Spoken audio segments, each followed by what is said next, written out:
The second reading we're going to learn today is past, present, and future reading. And that also gives me a perspective about the subject I want to know more in my life. It won't only tell me what to do, it will give me the long-term view of something. So if we're talking about our career, for example, sometimes it's very good to know what we have already done and what is the situation now. And from that knowledge we can go forth and see the future with much more understanding than just asking what's going to be in my career. So let's do that. Let's see what's going to be in our career. So I'm shuffling the cards, of course, thinking about the question. As you can see here, I don't need to use the colors of the back of the cards. I just take the first three cards out from the deck. So the first one I will put the closest to me. It will represent the past. The second one I will put in the middle. It would represent the present. And the further away I go, I get into the future. So I'm opening the cards.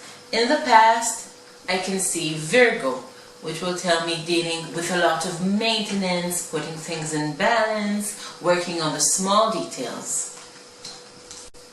In the present, I can see the Moon, which means being controlled mostly by my intuition, my subconscious, going by the flow of things.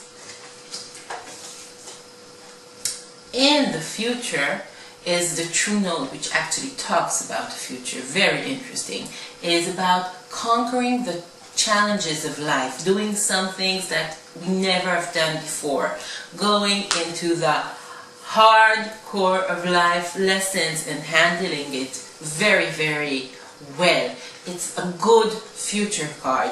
It tells me that my soul really wanted to have the challenges that are standing in front of me in the future, and that there is a lot of lessons to be learned from it. So this gives me some perspective. I'm also looking at the flow of the reading, and I'm seeing that in the past I was really concerned with detail, which is a earth element, which is very, very practical. Now it's very, very intuitive in the air.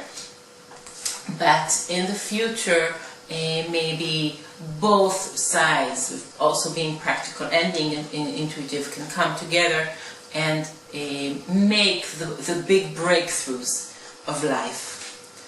So these are very, very useful readings to elaborate for any subject that you're concerned of and want to do a reading about. But the secret, and this is the main point of what I want to tell you today, is that you can create any reading as you want. You can think about a reading, you can plan a reading, a new one, something that you invented, and do it as long as you know in advance what cards say what, and you plan it in advance and you know the location of the cards. But if you feel that you need certain answers and the readings you have learned do not provide the answers, you can always create your own. For example, what comes from my mother's side in my life, what comes from my father's side, and what I will bring to my children. A 3-card reading, planning in advance which place will say what. Or for example, how will I see the meeting and how will my client see the meeting? Also another spread that you can plan in advance. So this is your time to be very, very creative, plan new readings, be initiative, and if you have good readings, you might even consider sending them to me. So have a wonderful, enjoyable, creative time with the cards.